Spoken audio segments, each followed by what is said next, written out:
Hello everybody, this is Money Mom. Welcome back to the channel. Today I'm going to talk to you guys about one of my most frequently asked questions. Let me get right into it.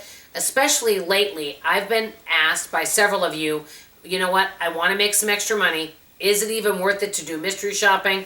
We want to hear the real skinny on this and let us know the truth. Can you actually make a profit in 2022 mystery shopping?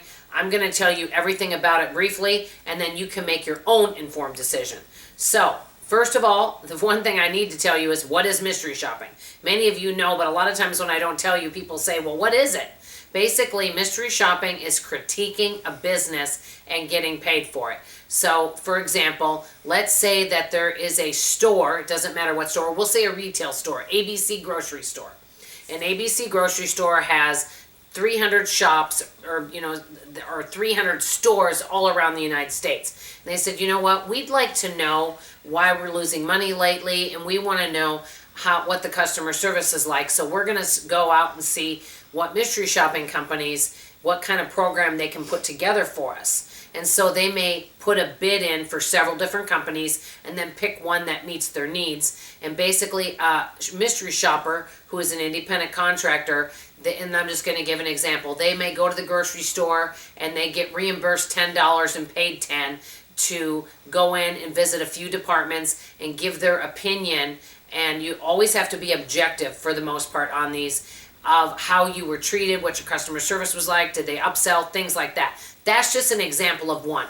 There's several mystery shops. It could be any kind of retail shop, it could be gas station shops, apartment shops, bank shops, car dealerships, retirement homes. I mean, I'm just naming a few off the top of my head. There's several. There's also video shops, there's phone shops. So there's all different kinds of mystery shops. And many times when a company has mystery shops, a lot of times they kind of specialize in a shop. For example, I've known of some companies that kind of specialize in video shops. I've known some companies that specialize in apartment shops. So it just kind of depends. So that's what mystery shopping is. Now, in the old days, I started scheduling mystery shops in 1999, January of 99. And before that, I started doing some mystery shops in the area, and I live in the Dallas, Texas area. Started doing that in 1996 for a couple years. I really enjoyed it. I made about an extra $300 to $500 a month, and so it was some extra little side gig money. I did a lot of apartment shops back then,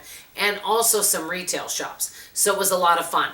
Back then, though, they were just starting to get online. What we mostly did is we either faxed our paperwork in, and one of the companies, we would mail it in. You didn't usually fill out the information online. And then after you faxed or mailed it in, then it went to doing it on Word or Excel, and you emailed it. Then after that, they started filling it out online. And now, in 2022, and even before that, a lot of these companies now have apps on their phone, or you can fill out the paperwork on your smartphone. And that's one of the things I want to mention is, I'm not saying in all cases, but many of the shoppers that I know that do a lot of shops and actually make I would say, full-time money being an independent contractor doing mystery shops, they actually use their smartphone. They have unlimited data, because one thing that a mystery shopper doesn't want to do a lot of times is, say they're out for several hours and they're doing mystery shops, they don't want to come home late at night and fill out the paperwork. It may not be fresh on their mind. And I know some of my best shoppers, they take their smartphone with them and they fill it out after every shop so the information is fresh. So if I were to do mystery shopping, I would want unlimited data on my cell, and I would want to fill out the paperwork right after the shop. That not for every shop, but especially for many of the retail shops. So that's kind of how it's done. The old days, you did it by Excel, faxing it in, Word. Now, you're doing it online and filling it out on a website. And many companies, you can fill it out on your smartphone. And a lot of shoppers like that. There's a lot of now apps out there for shoppers that make things nice and easy. They'll tell you the mileage and all of that. Number 3, the other thing is not in all cases, but it is, in my opinion, I think it's better in many cases if you're going to do mystery shopping to live in a bigger type city not a really, really small town, because then you're going to be spending all this time driving. One of the things you don't want to do, I personally think, as a mystery shopper, is put tons of wear and tear on your car.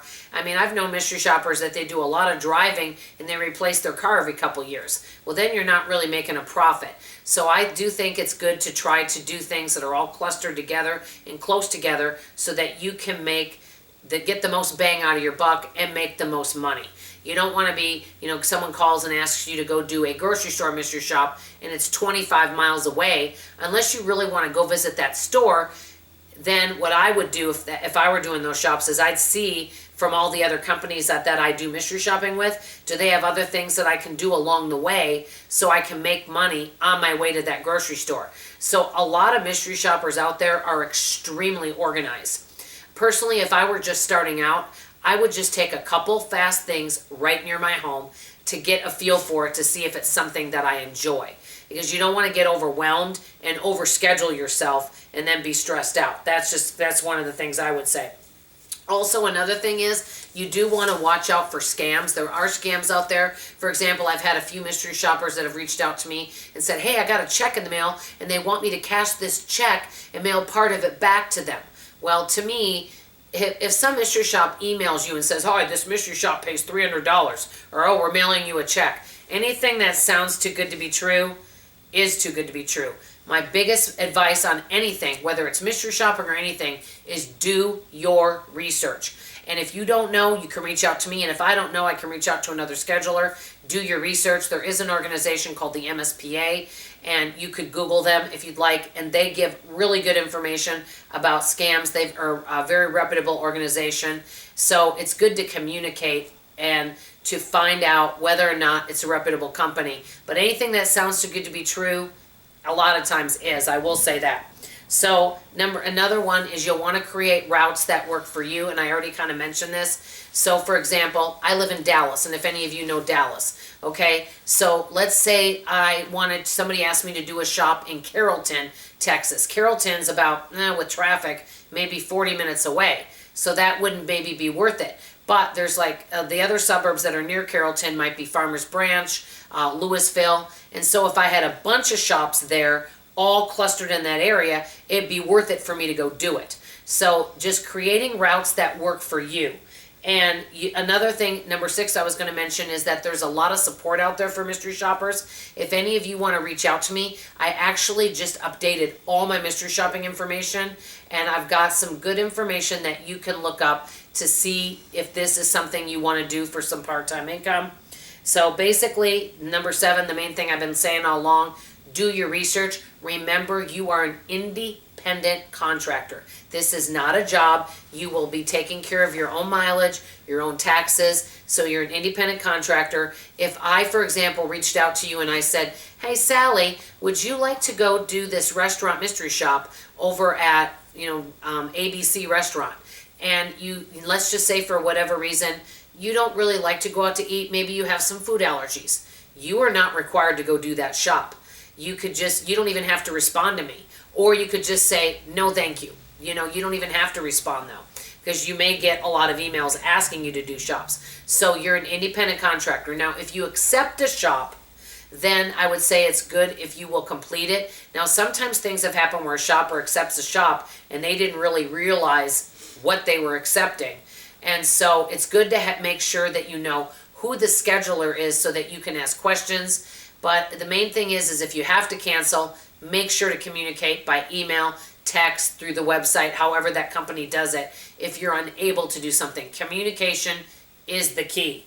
And also, another thing that I wanted to mention to you is that you can basically do the shops that you want to do. So just do shops that meet your needs, and every shopper is different. I know some shoppers that like to do the quick, easy retail. I know some shoppers that love to write narratives, and they like to do the higher paying ones. You have to figure out what works for you and what you enjoy doing. Some people love to write, some people don't love to write. Me, I'd rather do the quick, easy shops that are shorter and pay less. That's me, because I don't enjoy writing that much. But some people love to write. And last but not least, one thing where you can make a lot of money doing mystery shops is doing video shops. There's companies out there that hire people to do that. Now, sometimes you'll have to have your own equipment. I'm not, every company does things differently, so I've never scheduled video shops, but those pay higher amounts if interested. If any of you do want to know more information on mystery shopping, feel free to email me. There's no obligation. Last but not least, you do not need to pay anybody to do a mystery shop. For example, I'm not going to charge you to send you mystery shopping information. It's free. You can get it free online. You don't need to pay anybody for that information. So, back to the question, is mystery shopping worthwhile in 2022? I think with good planning and good research, yes it is. I've been in this industry since I was 1996. I love mystery shopping, demoing, merchandising, market research.